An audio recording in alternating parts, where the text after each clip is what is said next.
In today's video, I'm going to teach you how to change region in Microsoft Store.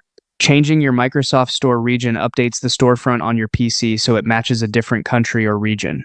That means the apps, games, and other digital content you see may change based on local availability and licensing rules.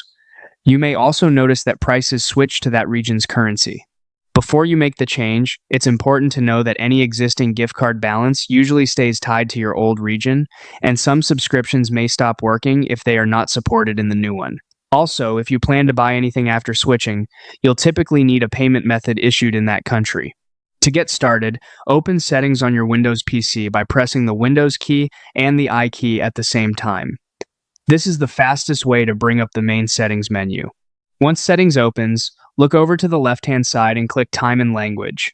This section controls regional and language preferences for your device, so that's where the country setting is located. Next, on the right side, select Language and Region. This page includes the options that affect how Windows and some apps handle your local settings. Now, find the country or region drop-down menu. Click it, then choose the new country you want to switch to from the list.